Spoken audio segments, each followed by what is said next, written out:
Home Secretary, Prime Minister Andy Burnham says that he will eradicate small boats. Does that mean zero crossings?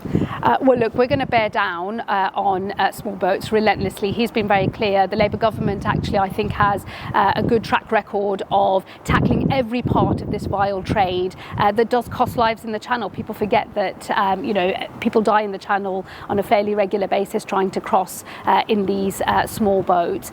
We've been going after every bit of this trade, going upstream, dealing with the boats and engines. We've seized over 1,100 boats and engines. We've been working with the Germans to help change their law so that they can seize more equipment in their country. And of course, all of the work that we do with the French, which is all about disrupting this activity, preventing people from getting into small boats. We know we've stopped 47,000 crossing attempts already. We will go further and faster.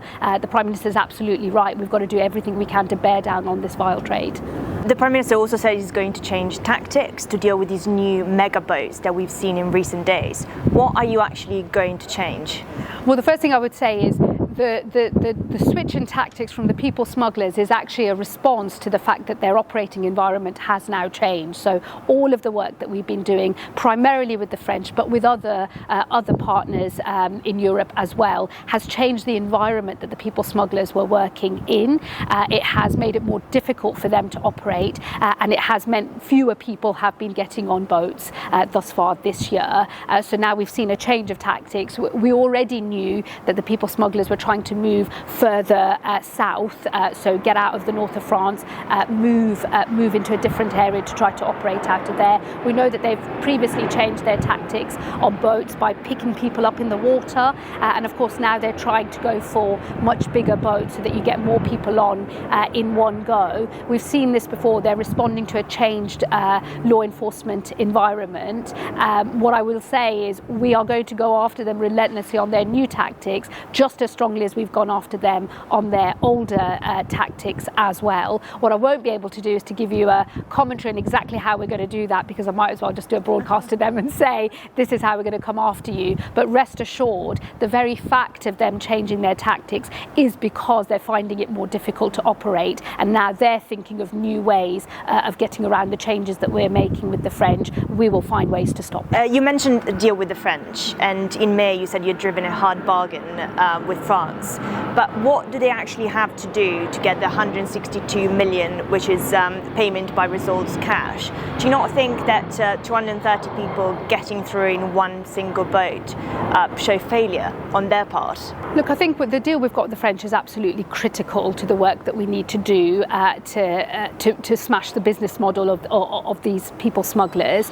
And I think getting to an agreement where we've said we are going to pay the things that we know work has been a real breakthrough, because it means we're now not going to waste taxpayers' money on just general activity that may or may not be making a difference. We're really going to focus on the tactics and the measures that we know actually stop crossings. That's why we've had such a focus in this deal on increasing the actual numbers of law enforcement who are on the beaches. That's going to go up by 40%. It's actually being scaled up as we speak. We know having law enforcement involved makes a huge difference. It's probably the biggest impactful thing that we can do, and we're going to monitor this deal. So if actually later this year, in next year, we're thinking some bits are not working, we won't fund them anymore. We're going to fund the things that we know work. What about the detention centre? So the detention centre, that will be up and running. They have actually done some deportations already, so some have begun. Again, this is a new deal. We would expect all of this work to scale up, and what we will do is monitor more closely with the French the tactics and the changes that we think are having the biggest impact on stopping crossings. What I would say on the change in tactics from the smugglers going to the bigger boats is, if you only look at activity that's happening at the water's edge, actually that's the last point at which anything can be done, because at that point you've got an operational risk of people being in the water, and then obviously French officials have to make a decision based on operational risk to life. If you just go a few hundred yards up from water's edge, you will see a lot of disruption activity.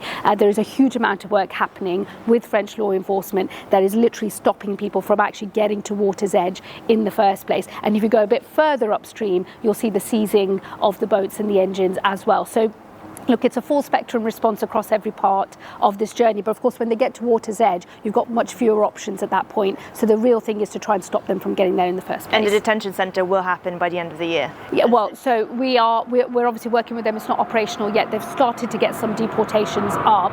They've also increased the number of prosecutions and people being brought to justice very quickly under their system. So they are doing their bit. Obviously, the rest of the deal will mature over the years that it's been signed for, and we will monitor that progress very closely. And just quickly, nearly 80 Labour MPs want you to water down your earned settlement reforms. What's one part of these reforms that you will not compromise on?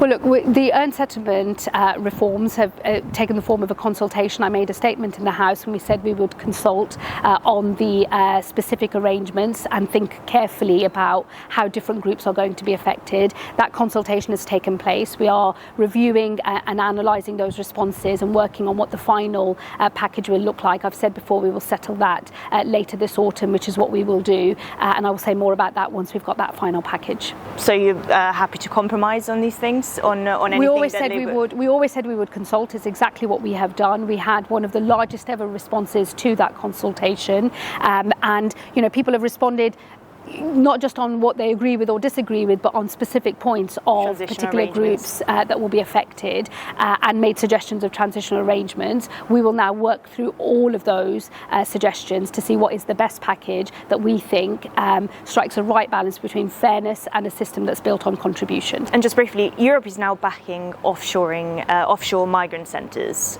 Was Labour wrong, do you think, to scrap the Rwanda scheme? And are any conversations happening on return hubs at the moment? Well, look, it was the incoming Labour government, rightly, who said that the Rwanda plan that the Tories had was not working and did not work. What is being discussed by other European countries are different models that they are considering. We are also looking at third country hubs, returns hubs models. These are live conversations that are happening across Europe, but in other parts of the world as well. The most important thing, I think, in any deal that we strike now or in the future is about its effectiveness. Is it actually going to be able to do the thing that it says it's going to do? Can it do so in a way that is compliant legally as well? And that is the test and the hurdle. Those are the same challenges that other countries in Europe are grappling with. There's no easy answers here, but I'm confident that whatever decisions we make, the main test will be, is it going to work and can it be effective? A last question, I promise. Nigel Farage yesterday said that he would strip all foreigners of benefits.